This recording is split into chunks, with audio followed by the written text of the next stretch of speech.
Thank you, everybody. Yeah.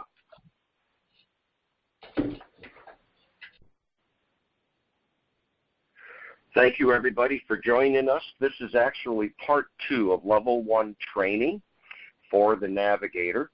Level 1 includes 3 components. The first is understanding the profiles, which is a big picture at about 60,000 feet of the 4 Navigator profiles. And then we're into recruitment, how to communicate, how to connect with candidates using the behavioral sciences of the Navigator. So now it's going to be, okay, how do we take the information about each of the profiles and use it and turn it into power so that we can close more deals, sell more products, sell more services, sell more franchises to the right people. So this is Level 1 training recruitment. And I like to say that sales mastery, entrepreneurship, and franchising is full of BS. It's all behavioral sciences. And that's what the focus is of the Navigator. And we're going to cover a lot of information today. I know I'm going to go pretty quickly. It's going to be very difficult for people to take notes. But this is the table of contents. Sharon, if you could respond to Joe Palmer, help him. He's having trouble getting on. Okay, so we're going to talk about changing your sales paradigm because it is going to change. We will talk a little bit about the profiles, samples, when to use the Navigator, descriptions of each of the 4 profiles, and then we're going to talk about combinations, and we're going to talk about how to communicate with each one of them.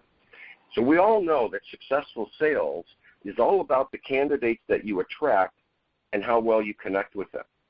But the real thing is, has there ever been something that you've said to somebody that you wished you hadn't, that you could take it back, have a mulligan, have a do-over? It's a rhetorical question. We all know the answer. The answer is yes. And have you ever had a wonderful conversation with a candidate, never to hear from them again?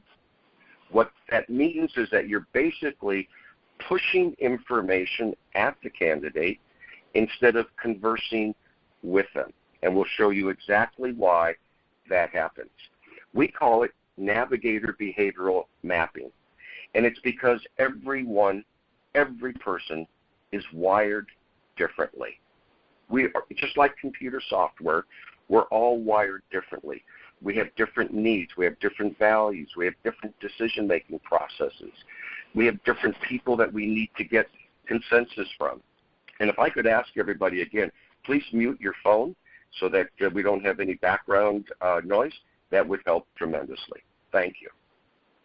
So the way we're going to change your sales paradigm is that in the past, and I've been saying this about franchising now for many, many years, is that in the past, it's always been about how good products are, how good the services are. We make the best sandwich. We've got the best maid service. We've got the best this. We've got the best that. Well, the truth is, that's table stakes. In today's economic environment, you have to have a good product or a good service. Otherwise, the customers aren't going to buy it. There's no business at the consumer level, which means there's absolutely no way in which that business could be expanded. The new method is bottom up. It's knowing how to communicate with the people that you're talking to, how strong you connect and understand the prospects. So we're shifting from a transaction to relationships. So instead of walking them through the pipeline, we'll show you how to establish deeper relationships with the people that you're talking to on the phone or the people that you're talking to in person so that you can bond with them and establish a relationship with them that's stronger, deeper, faster, quicker than ever before. And just to give you an idea, here's a perfect example of a project we worked on a few years ago with Yum. Yum was running these ads in every major publication. Put these big brands to work for you. Huh? What does that mean? nobody knew what it meant. They weren't selling a lot of franchises, and the people that they were selling franchises to were people that loved the product but could never execute the business model. After we developed the profiles for each of the Yum brands, we revised the whole entire advertising strategy and messaging. Start with your drive, high accomplisher. Add our brands and write your own success story. And we made it so that it was coming from other franchisees so that the person who was looking at the ad could begin to relate to these people. Made a huge difference in their strategy. Now, I often talk about, the fact that franchising is like a Me Too strategy. Somebody does something with one company, they have huge successes, they're now recruited into another company, they take what they've learned and what was successful for them in the past, they attempt to do it with a new company, and it may or may not work. And the reason is that there's no one size fits all. Every brand is different. Every profile for every brand is different. The people that you talk to, the people that are representing the franchise are all different. We want to be able to connect. And here's how we connect. We have, through the Navigator, most of you know already, 4 distinct profiles.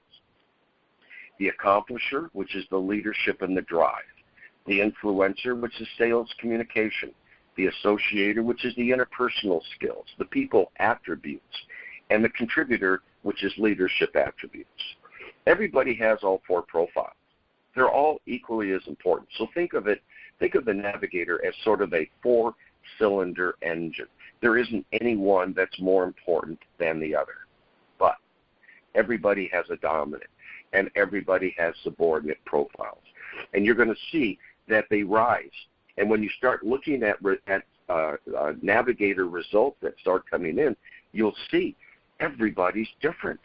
It's amazing. But the key to the Navigator is that we're really looking at the value system of each of these 4 profiles. Because whether we believe it or not, whether we understand it or not, doesn't even matter. When a decision has to be made, activities need to be performed. We all instinctively go into our subconscious, go into our value system, and everybody has a value system. We develop it as we're being raised. It's influenced by our personal lives. It's influenced by our professional lives. And when a decision has to be made or activities need to be performed, we dig deep into the value system. We attempt to anchor it towards something that we've experienced in the past, positive or negative, and then we bring it up. And it happens in nanoseconds. Recent scientific studies have now proven that there's a direct link and a direct correlation between the brain and the heart.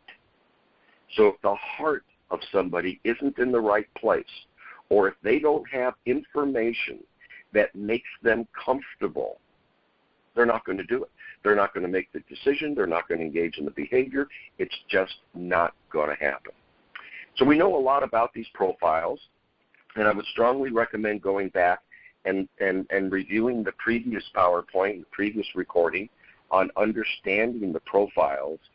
With almost 20 years, we know a lot about each of these profiles, what's important to them, how to communicate with them, and we're going to talk about that today. So what I want to talk about first, just as a reminder, is that in the Navigator process, less than 10 minutes, you've all taken the Navigator, we're able to see what skills a person is good at. And there's only 3 basic skills. There's sales and marketing skills, the ability to meet, greet, and exceed the customer's expectations. There's business administration and HR management skills, the ability to run the business and manage teams of people. And then there's the product or the technical skills, which we all know is the easiest to transfer to people. But the key is values. And the truth about values is that it's a belief system. It's something that an individual has an emotional investment is.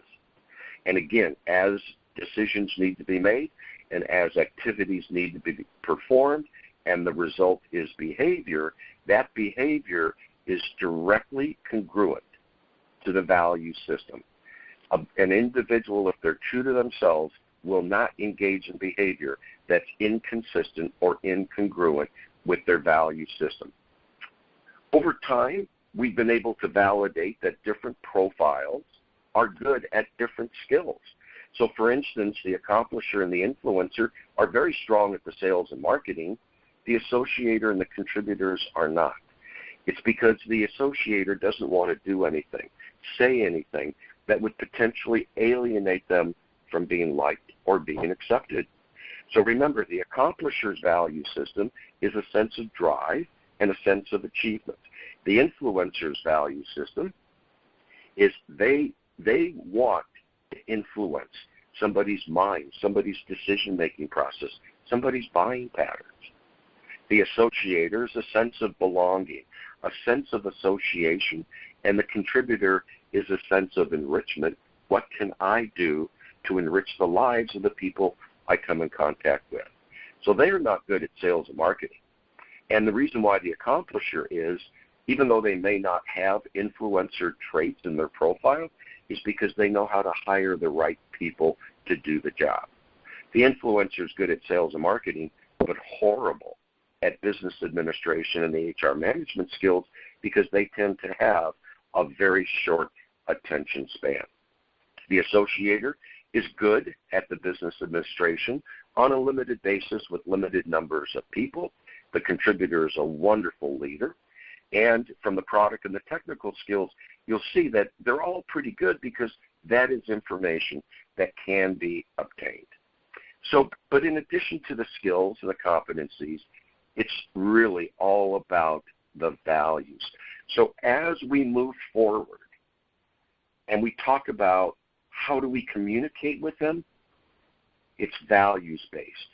Because once we know your profile of who you're communicating with, what the dominants and the subordinates are, then we can help you find them, communicate with them, attract them, and establish a deeper connection than ever before. So if we look at the 4 profiles, the scores, which come out between 0 and 100%, are just like a thermometer. And those of you that have seen multiple surveys come in, you see, and I'll give you examples today, how each one of them, each person scores differently, and each of the 4 profiles is like a thermometer.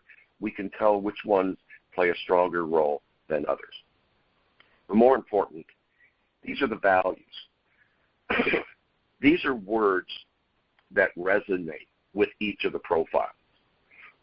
As you become more proficient in the Navigator, this is going to become a given to you. This is going to be something that's going to be embedded within your memory banks, so that when you're talking to somebody that's a high dominant accomplisher, these are words that you're going to want to intertwine into the conversation. And I might add that instead of pushing information, we're going to learn how to listen. We're going to learn how to elicit information from the people that we're talking to, and these are the categories that they're going to relate to. This is what is important to them. So here's an example of somebody that, and by the way, the white lines represent a benchmark, the sweet spot or the recommended scores for a particular company. And you can see in this particular case, this person's not close enough to what that benchmark is. And this benchmark represents where the highest performers within a particular brand score. So mathematically and scientifically, we're not making this up. This comes from the benchmarking of the existing franchisees. This is where we want the scores to be. Now, if they're a couple of percentage points below or a couple of percentage points above, that's okay, because that amount of behavior can be transformed, either tempered or enhanced through training or through coaching, through life coaching. But when the gap is this big, it's not going to happen. That person just hasn't got it in them to be able to execute the business model, perform a particular function, whatever it is that they're being benchmarked against. Now, in this particular case, this person scored really high in the accomplisher. And by the way, One general rule of thumb is that when somebody scores in the 90% or above in the accomplisher, they are going to be so entrepreneurial. They're going to want to make rules. They're not going to want to follow rules. They do not do well in a rules-based business like a franchise. When somebody scores in the 90s in the influencer, they become incredibly self-centered, narcissistic. The world revolves around them. The associator, when they score in the 90s or above, become excessively needy because that sense of belonging, that sense of association has actually overpowered them.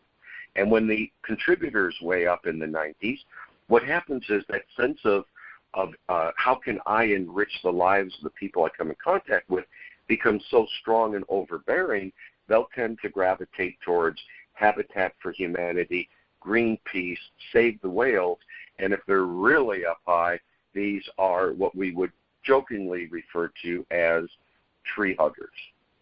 And in this particular case, you can see everything is like a thermometer. And as you become more proficient in the Navigator, you'll begin to see which is important, how it influences people.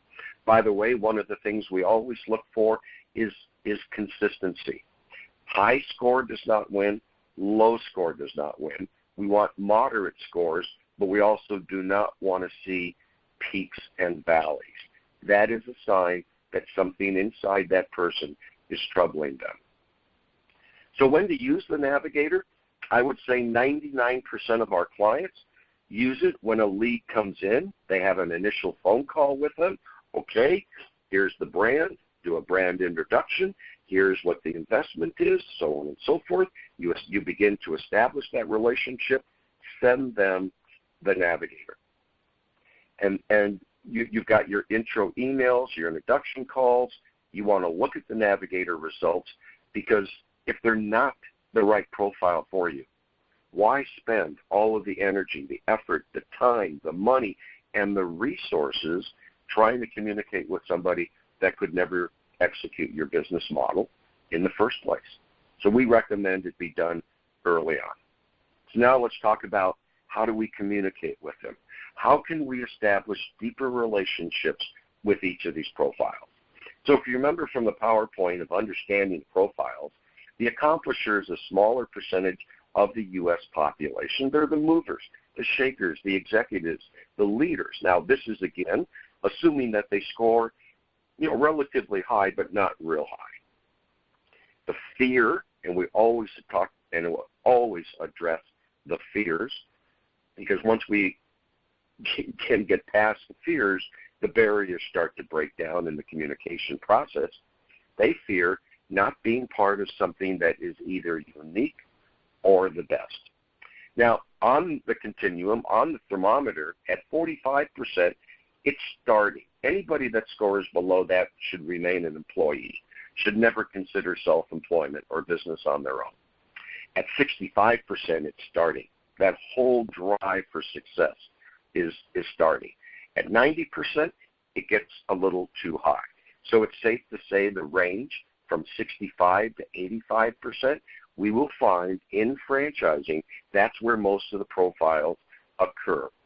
And I might add, we'll very rarely ever find a true dominant contributor in business or in franchising, because the contributors don't want to get in the business.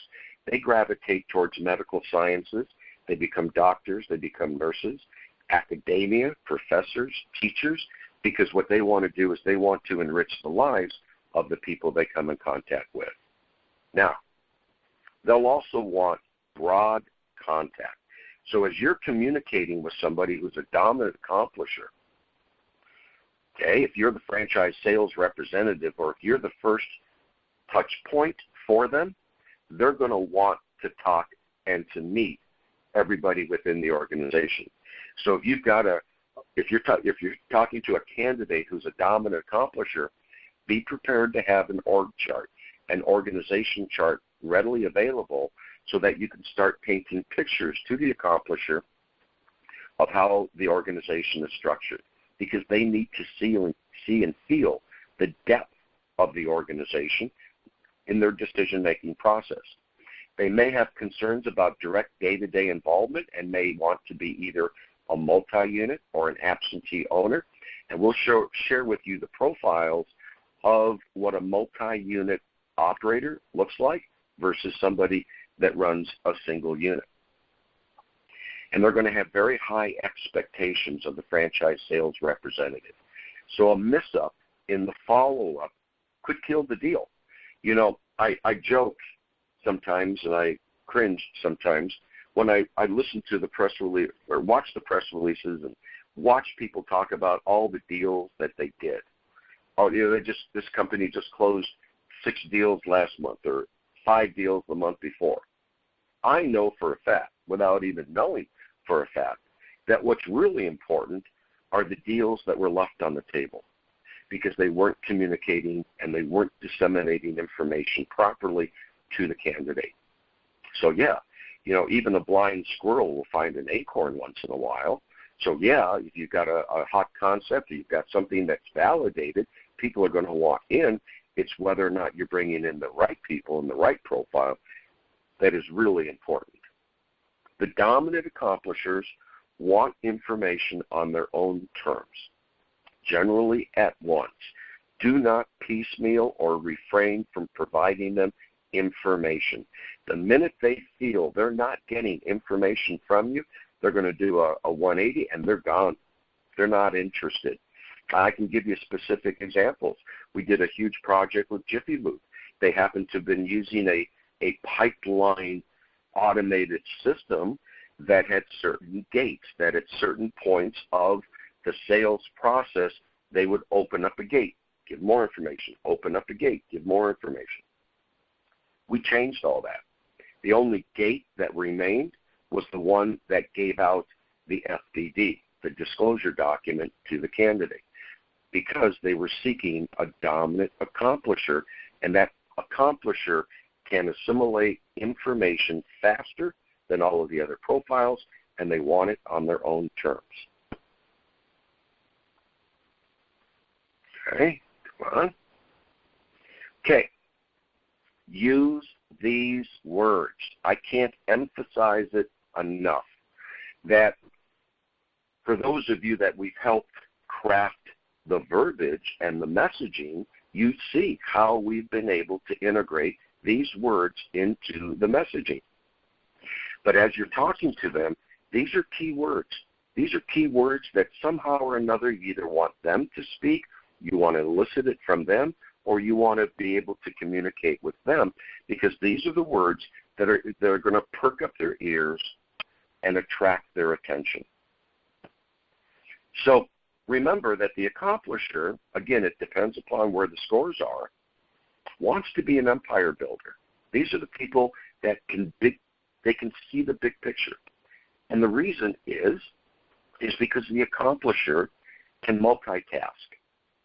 They can deal with employees. They can deal with the real estate agents, the advertising agencies, the franchisor, this and that, their families, without getting flustered. We've all seen people get flustered because there's too many things for them to be able to work on at one time. Well, in the case of the accomplisher, they can do it. They're going to want medium risk, not high risk. They want something that's steady, has a lot of growth potential. Again, as we mentioned, multi-unit operations or absentee ownership. They like B2B. They'll do retail. They'll do any kind of business where they see that it's got good, strong potential. And one thing that we've learned is that people do not wake up in the morning, get out of bed, stand up, stretch, and say, today I'm going to buy a franchise. It just doesn't happen that way. They buy franchises because they're in a transition period. Something's changing, or they want something to change in their life. So the accomplisher generally sees what they want to do. They see the beginning, they see the mid, and they see the end. So what they're doing is they're planning for their natural exit strategy. They'll build to sell.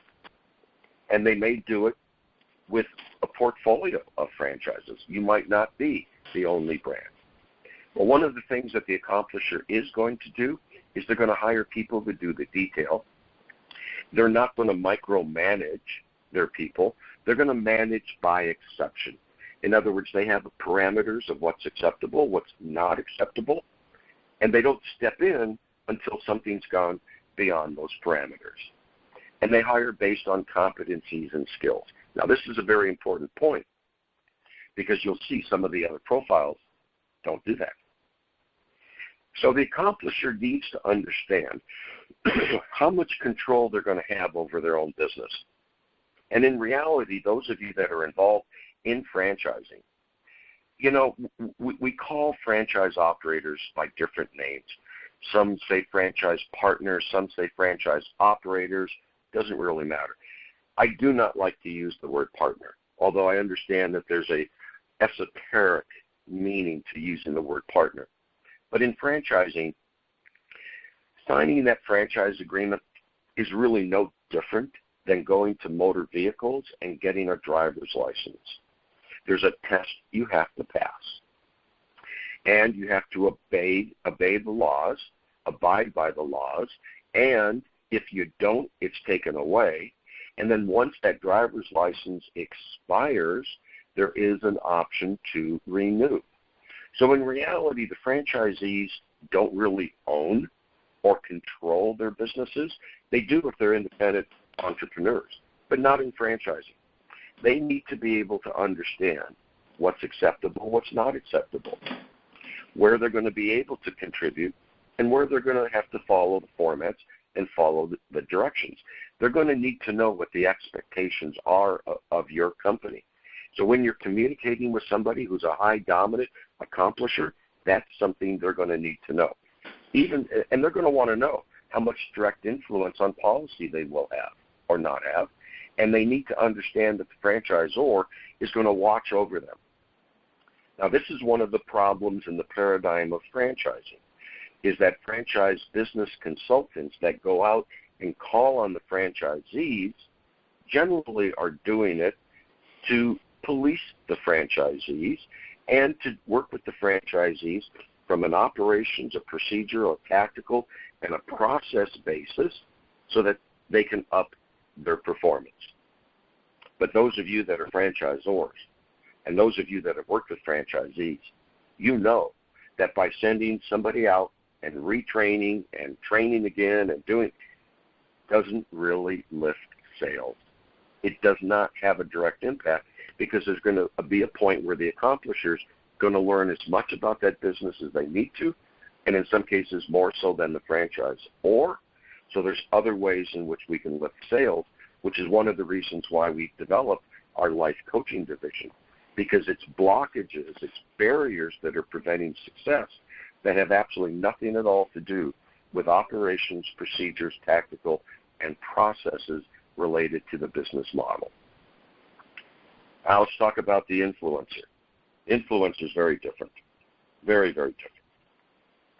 They're very confident, they're very charming, they're very aggressive, they're very persuasive, creative. They want to be successful. They want to have control, be recognized, and they want to be considered prestigious and glamorous. The question is, do they really have it within themselves to be it? And we'll talk about that. But one of the things I like to do is I like to show comparisons. And if you watch television, and if you read magazines where there's ads, these ads engage in the same kind of segmentation model that we do with the Navigator. So, for instance, if you look at the latest ads on television, and you'll see them on the intermission or commercials for sports events and ball games and stuff like that. Cadillac has a great one out right now for their new release. So does Jaguar. And it's generally in a street. It's nighttime. The street is wet. The car is plowing through the water. The water's splashing up on the bumpers. There's music in the background with deep bass. Do you think that's geared for the accomplisher? No, it's geared for the influencer because it's prestige, it's status, it's something the latest and greatest that they've got to have. The influencer is a smaller percentage of the population, very sales-oriented, often overextended financially. Their fear is to appear misguided, lacking confidence, or confused. So if you're talking to somebody that's an influencer and there is a mishap, even if it's their fault, don't blame them. Blame somebody else or attribute it to something else, never to them. Otherwise, they're going to do a 180 and they're gone. So again, depending upon where they score in the thermometer is at about 40%, communication skills start to happen. A little iffy. 55%, okay, now it's starting, and the drive accelerates and becomes stronger, and at 92% and above, as I said, they become incredibly manipulative. So the generalized range is generally between 60 and 85, 86% for the influencer. When you get into the high 80s, low 90s, you need to have a real strong sales and marketing opportunity for them to be comfortable with. In the sales process, when you're communicating with them, the influencer is always ready to make a decision, long before the process is complete. They're impatient. They do things as they please. They do things on their own time because, again, depending upon where they score, they may be incredibly self-centered and narcissistic. So, by the way, generally when you receive a qualifying confidential form that's got all sorts of information, including financial, if you're talking to somebody with a high influencer score, you're probably going to get it from them first. But the accuracy needs to be checked because they're going to try and portray what they want you to think they are versus what they really are.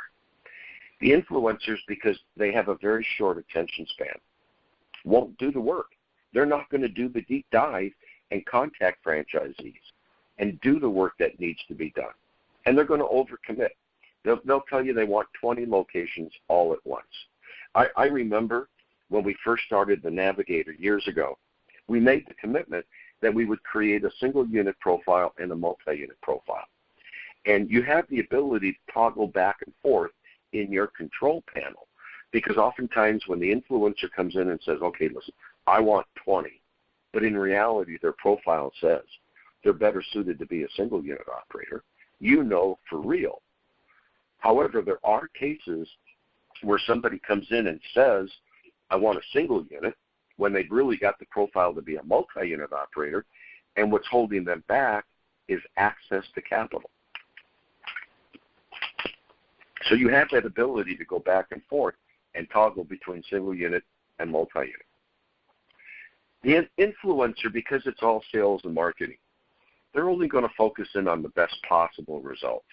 And as a result, they may develop a very biased, unrealistic financial expectation.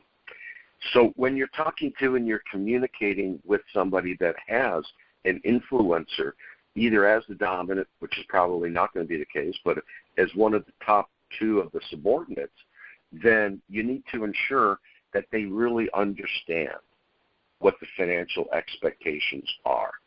So they're going to want to see item 19 in the FDD, as will the accomplisher, and they're going to need to go through that whole validation process on their own. But one thing you'll find is that the influencer has the ability inherently to change their mind. They'll sign agreements and then cancel agreements. They're fickle. They may change directions or their minds often, and it's hard to keep track. So one of the things you're going to want to do is make sure you get them to commit, make them understand the big picture so that they're not going to cancel. But it's also a good thing to understand that they might be financially overextended, or if they're looking at buying your franchise and getting into your system, take extra care, extra caution to force them to do a business plan, to force them to do a financial plan so that you know that they can afford it and they understand what the expectations are going to be as a result of entering into that agreement. Always tell them how great they are. You know, where the accomplishers are internally sorted, meaning they've got their own yardstick. They know internally when they've done a good job, what it really means to do a good job. The influencer is the one that needs the instant gratification. They need the accolades. Don't ever put somebody who's a high dominant accomplisher without the influencer up on stage and give them accolades. They don't want that. But you do want to put the influencer on stage. Tell them how great they are. And I jokingly, in training, I always talk about it, that when you say to an influencer how great they are, they kind of like cock their head, put their hands up, cup them to the ears and say, "What did you just say?" It's not that they didn't hear you. It's that they want to hear it again and again and again and again. So always, always applaud the influencer. Use these words: image, challenge, leverage, prestige, power. They are very egocentric. So play to it. If it fits in your business model, they like the instant gratification. They're going to want something that is sales-oriented. And by the way, those of you that operate retail businesses, your franchisee may not need to possess the influencer, but the general managers need to possess the influencer. We did a benchmarking study about 6 years ago with a company, a food service company that had 400 locations. They didn't have any franchisees. They knew exactly where their location should go: demographics, psychographics, traffic counts, competition. They knew all of that. We went in and we benchmarked their GMs because they still had high performers, mid performers, and poor performers. We were able to demonstrate that what constituted and the reason for a high-performing location was that the general managers in those facilities were influencers. Franchisee didn't have to be, but the general managers did. So they like businesses where they can change people's minds. They think the investment level is not an issue. They like retail if it's fashionable. And again, this is important at the GM level. They like things that are trendy, futuristic, cutting edge. They need that instant gratification, and they want power, and they want money. I can actually share with you a horror story in franchising. Happened to have been one of our first clients back in 1997, 1998. And this was a company in the hair salon business that was selling tons and tons and tons of franchises to the wrong people. And what happened was the person that was responsible for franchise development with that particular company created the messaging, created the franchise in his own image. He's an influencer. He's an accomplisher influencer. So the marketing material, the messaging material that he created resonated with the influencers. This is the right concept at the right time, at the right place, and up. All of the instant gratification, got to have it now. So he sold franchises. And these people, when they bought franchises in the salon business, they would get out there and they would spread their peacock feathers and say, "Wow, look at what I did." But the problem is they would open up the first or second salon, crash and burn. Because the profile of their franchisee was a multi-unit operator, a combination of the accomplisher, associator, contributor. So what happened was they would crash and burn, the salons would close, this person would go out and continually sell more franchises. And they were actually in atrophy. They were closing more locations than they were opening. Well, about 6 years ago, at one of the Franchise Update leadership conferences, the CEO of the company got up on stage and said, "The Navigator stopped the bleeding because we identified the right profile, and now this is a very secure, very stable, and very mature company." And the reason is that the influencer is a poor delegator and manager, that everything is about their ego and their success, and they have a very short attention span. Yeah, on one hand, they liked the opportunity of owning this business. On the other hand, they couldn't execute it. By the way, I got an email recently that one of my quotes made the greatest quotes in franchising on franchise interviews, because I say, and a lot of you have heard me say, that just because somebody can afford the airplane doesn't mean they're qualified to be the pilot. So the influencer is going to come out, they're going to tell you, I can do this, I can afford this, I drive this kind of car. And by the way, when we do profiles, we can actually tell what kind of car somebody drives by their influencer scores. And we tested it, we validated it, and it's spot on. It's absolutely right on. So the influencer is going to paint pictures for you. You need to know that. You need to understand it. They need to understand how their image is going to be affected by being a part of your organization. The prestige of owning, the hours they've got to put in, what their status is going to be. They need to understand the number of employees, whether or not they're going to have bragging rights, growth. And they're going to need to know that they're going to have to exercise patience. Some of this can be accomplished through traditional training. A lot of it's behavioral sciences that's not going to be changed through training. And if it's too strong, you may either want to back away from this particular candidate or elicit help from one of our life coaches on how to neutralize it if it's a barrier to potential success. Now let's talk about the associator and the people attributes. Very different than the accomplisher and very different than the influencer. These are the folks that are very amiable, very accommodating, real strong work ethic. They have an attention to detail. They're dependable. They're loyal. They're compassionate. They're very customer service oriented, realistic. Income's not a motivator for them, not like it is for the accomplisher and the influencer. What is important to them is safety, security, and being a part of something, being accepted. As a result, you're going to find that as you talk to associators, one of the first things they're going to want to do is start bringing in their friends and their families into the business. Now, that's a good idea, providing the friends and the families have what it takes to execute a particular function, not just to create a social group inside the franchise. The associators are blue collar, much larger percentage of the U.S. population. Ironically, or not ironically, it's designed, this is the Midwest. These are the red states. And the fear of the associated is being separated from loved ones. That is an inherent fear that they all have. So again, depending upon where they score, at 45%, it starts to become a factor, that need, that desire, that wanting to become part of something. At 70%, it starts to become a dominant behavior. At 82% and above, it starts getting a little noticeable.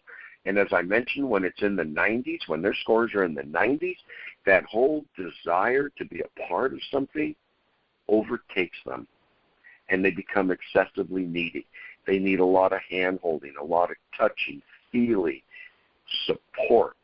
So be prepared that if somebody's in the higher ranges of the associator, they're going to need to have a lot more hands-on attention than other profiles.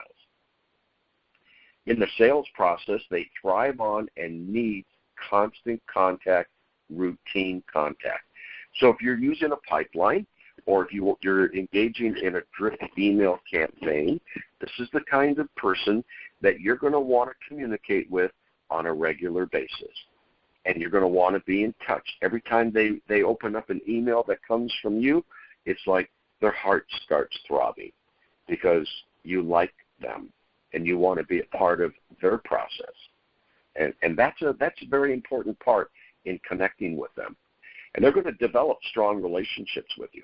If you're the development manager or you're the franchise representative, I mean, it's happened before. My clients have told me that once you've talked to them 5-6 times, whatever, they end the phone call by saying, "Thank you, my friend," because that's that anchor they have to have. They want security. They seek the security, and they'll focus in on the predictability of success. But remember, they're not going to have real high overstretching demands the way the influencer would. And their trust can be easily damaged. If you say to somebody that's a high dominant or a high subordinate associator that I'll call you back on Tuesday at 3 o'clock, and you don't call them back until Tuesday at 5 o'clock, between 3 o'clock when they expected the call and 5 o'clock when they finally get the call, they're like a steam engine. It's burning inside them. They don't understand why you've either deceived them or why you've done something that might potentially hurt them. Trust me, if you haven't experienced it, it will. So they love the continuity, the daily mail, and they're going to be responsive. These are the people that want to be a part of something.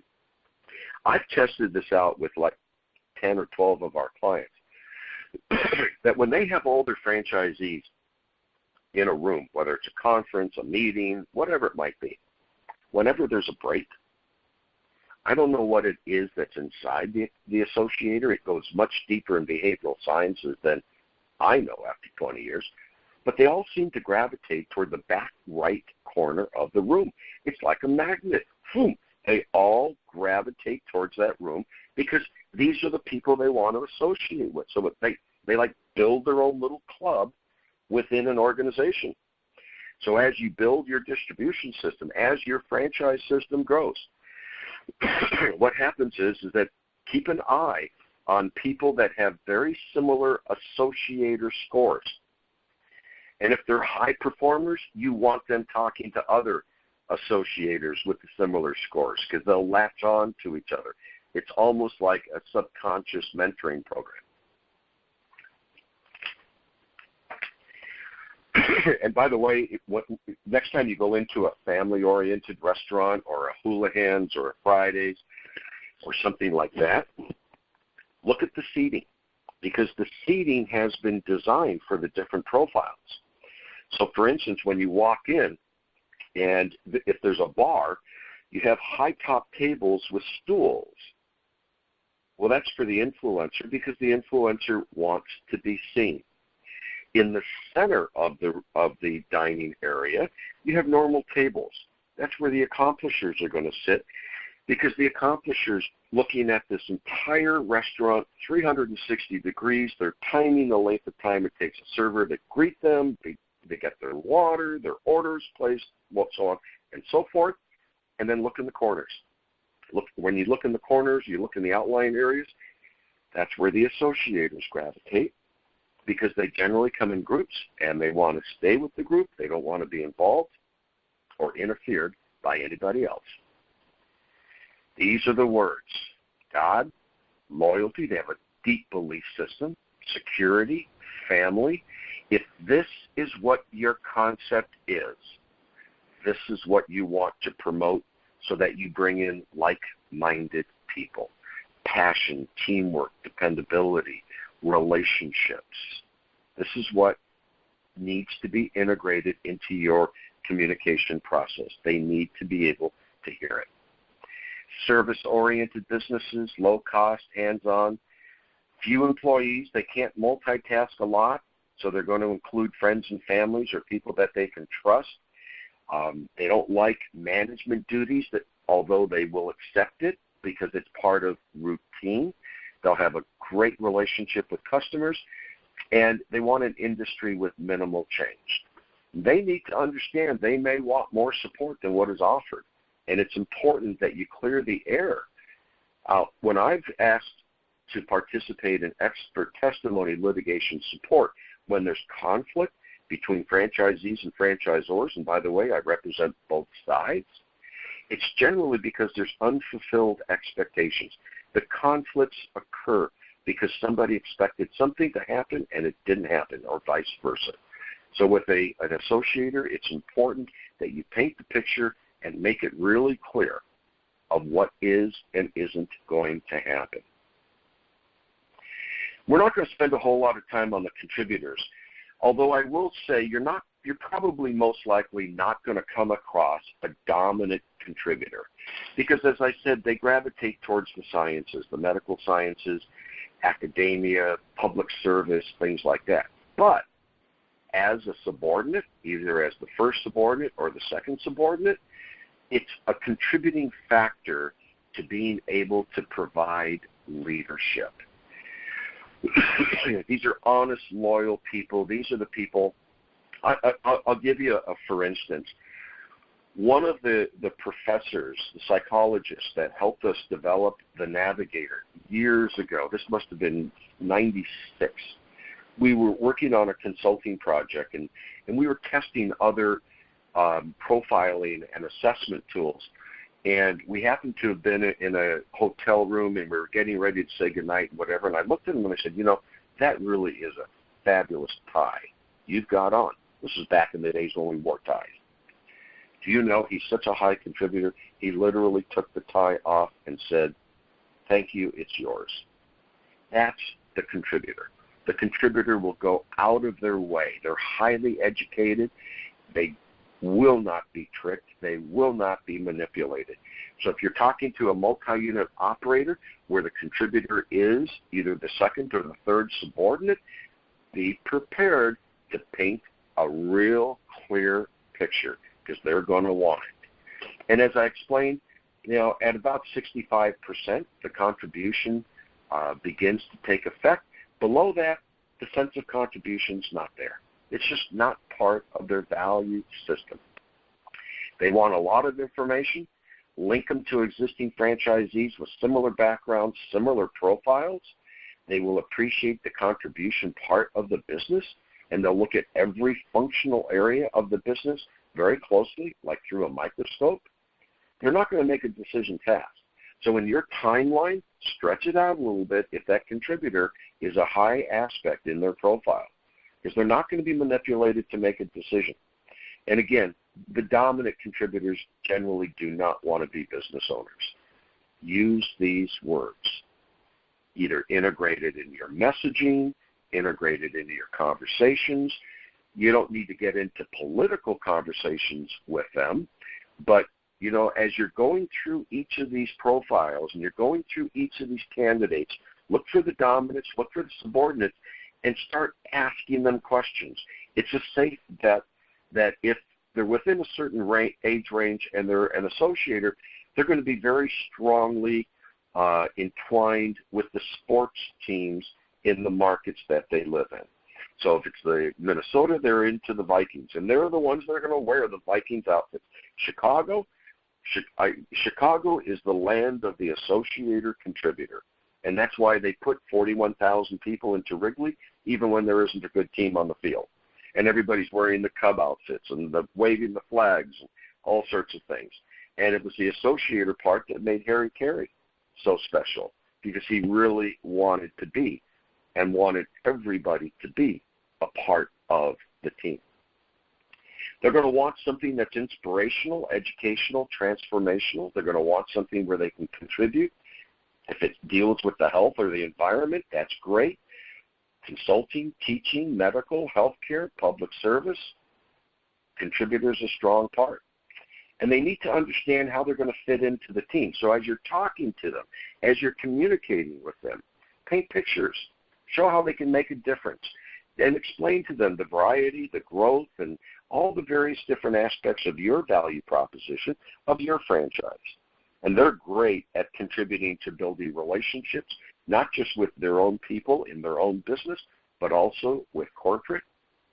They do want something that's impactful. You won't find a contributor in a tanning salon, for instance, because they're looking at the harmful aspects of it, as opposed to the influencer who's going to be standing there in line for the next suntan. And the contributor is going to want to look at what is it that they can give of themselves. And remember, they're very slow to make decisions. So now, we've noticed after doing thousands and thousands and thousands of these assessments that there are certain particular combinations that are relatively common. So in this case, this would be the accomplisher, associator, influencer. And the contributor is down a little bit. It may not be as much of a factor as the other three. These are big picture people. They're very detailed oriented. These are the people that are going to be the empire builders. So, and depending upon the associator score, They may hire employees based on fit because they want a family. They're going to need touchy-feely kind of contact, but depending upon the accomplisher score, maybe not so much. So you have to look at the thermometer between the two, and if the associator's right up there with the accomplisher, then yes, they're going to need a touchy-feely kind of relationship-based relationship because it's very important to them. The influencer score could be an important factor if they're looking at multiple locations because the influencer could be a sales motivator. But, these are people that are going to be involved in relationship sales, meaning if it was the accomplisher-influencer combination, they'd be hard driving, door-to-door, door knockers, that kind of thing. But because of the accomplisher-associator, they're going to develop relationships first. Once that person likes them, then the influencer is going to kick in. This profile, the accomplisher-associator-contributor, very different. So this profile is capable of executing and implementing multiple locations. This, by the way, is a multi-unit operator profile.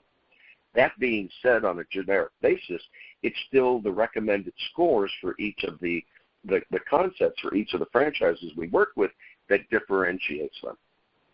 But they're strong at customer service. They can multitask, open multiple locations, motivate their people, be friends with their people, and they want to be something that's safe, secure.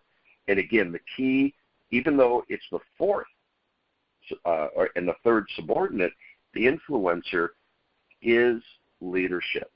So even though you've got all three here, you have to look at the thermometer, see where they are, and then look at the influencer. It's sort of like it kicks in. It's like an afterburner in that particular profile. Very customer service oriented. They'll support customers. They're not going to need a lot of attention unless that associator score is high. But, generally if it's going to be at 80, 89%, that might become a dominant. So, I've seen profiles. We had one come through the other day for a client where the accomplisher was 89%, the associator was 89%, and the contributor was like 87%.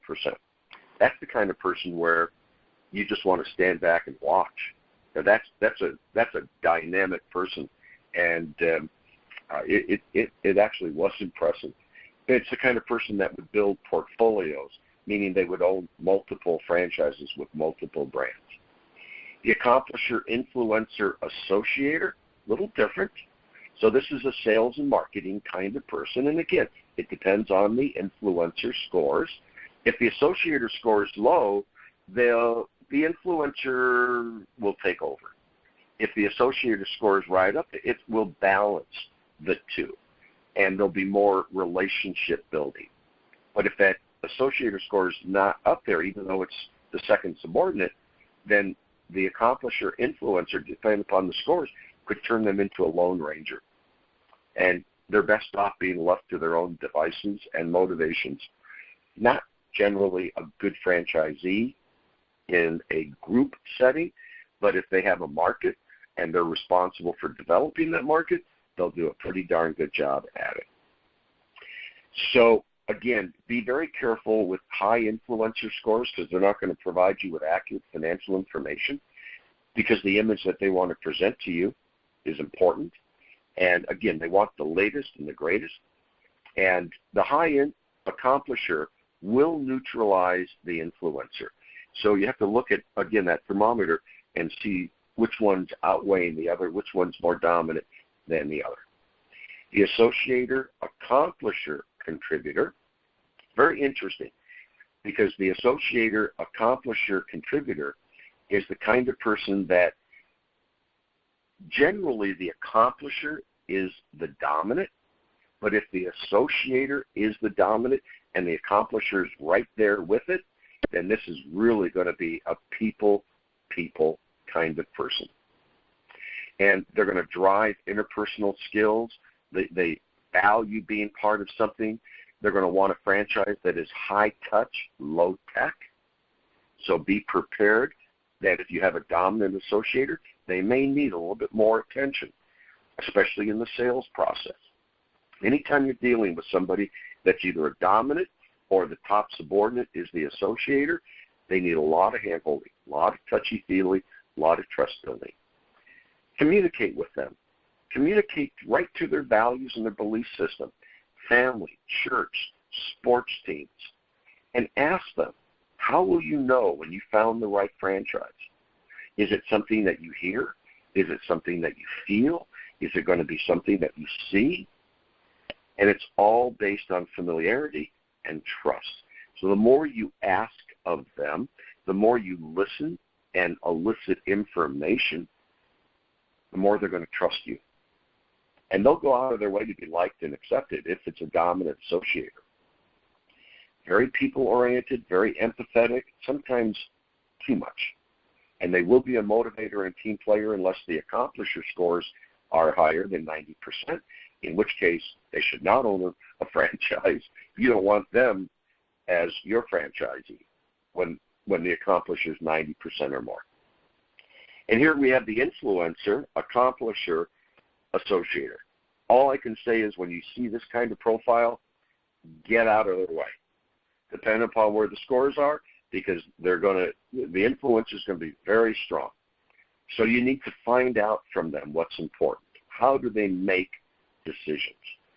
And one of the best questions to ask a dominant influencer is, ask them, how can you envision yourself influencing somebody's buying process or decision-making process within our particular business model? Because I can guarantee you they're not going to want to follow the rules. They're going to want to make their own rules. Strong influencers, strong accomplishers are very entrepreneurial. They have a hard time standing in line following directions because they want to stand out. They're the ones that is important. Now, how do you know this? You can see this in a glance. The way we've got the personal source code constructed is that every report that comes in, you will be able to see the dominant and the subordinate in descending percentages. This happens to be an old graphic I need to replace, but it's all been constructed now. But remember, everybody's wired differently. And you look at the personal source code instantly, it'll show you exactly who they are. Now, one thing that I would strongly recommend is you share the results of the Navigator with candidates. And the reason is very simple. It's like Kurt from Supercut says. When we share the results, we're no longer selling. We're now talking about, are you a good fit for us? Are we a good fit for you? And we believe that's the best way to go about it, is fit. Not selling them, not even awarding the franchise. Are you a good fit for the franchise? Now, we've given you the opportunity through the personal development chart that every time you have an assessment done and somebody gets measured against the benchmarks, it then goes into 9 categories. And I bless Ace Hardware because they came up with this about 8 years ago. They partially funded it. And what it does is it takes the algorithm of the recommended scores, it takes the scores that the individual scores at, and then it instantly assembles 120 text boxes into the report and identifies if entrepreneurship, leadership, salesmanship, accounting acumen, customer service, operational efficiency, delegation, time management, and people development, if it's a strength, if it's a weakness, areas of focus, and areas in which they could use additional coaching and additional training. So, we're going to change your paradigm, and we're also going to change the definition of a qualified lead. Yeah, they do have to have the money, no question about it. And yeah, they have to be in the right geographic area.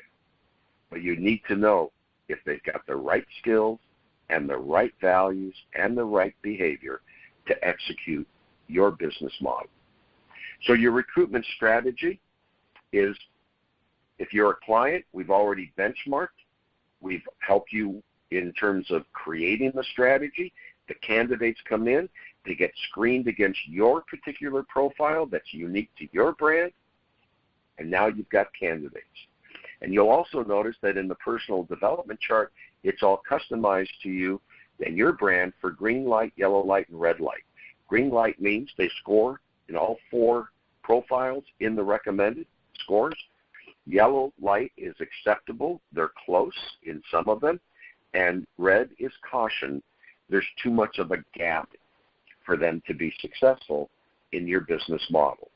Now, one of the things that we do with our clients is our life coaches are assigned a brand. They see every survey that comes in, and when they see a caution, they prepare what's called a coach's alert, and they will provide you pretty close to real time, it's pretty quick, an analysis of why they're cautioned. They'll attempt to compare it to somebody that's already in your system that's also a caution or a poor performer, and give you reasons why that person may not be a good fit for your brand. So your candidates take the assessment. You learn, they learn who they are, whether or not they're a good fit. You go beyond interest, you go to fit, no fit, and then you can go to the selection process. And that way they're measured against your high performer profile, and you end up building your brand with the right people and your communication process. And the way you talk to them, the words, the topics, the tonality, even the colors that you use are very important. And each and every one of you that's on the call that's responsible for recruitment, it's very important. And that leads us up to level 1 training, step 3, where we talk about operations. And we do role playing between each of the people that come in contact with the franchisees, their profile, and the candidate or the franchisee's profile, so we can effectively connect the dots. Bottom line is franchising is all about people doing business with people. Having the right people is what makes franchising right. So I thank you for participating in level 1 training, recruitment, which is step 2. We look forward to step 3 with each of you. And by all means, if anybody has any questions, feel free to contact us. And if I'm not the right person to answer the question, certainly somebody on Team Navigator is. So thank you very much. And if there aren't any questions, we've got a couple of questions. One question that I will answer real quick is, the question is do people willingly give out information about themselves? I think that's a great question. And, oftentimes in an interviewing process, they'll try to outthink what the interviewer wants to hear of the interviewee. So the answer is, up front in conversations, not necessarily. When they take the Navigator, there's absolutely no way they can bluff the Navigator. Because the way the Navigator is constructed, some of the questions suppress others, some of the questions bolster others, it goes back and forth, and there's no way anybody can figure it out. The only way we know that they're monkeying around with the Navigator is if they click and they go down in every question, they click on all 4s or all 5s or all 3s or something like that, and we know what those scores look like. We politely ask them to take it again. Thank you, everybody. And we look forward to working with you. And if you have any questions, give us a holler.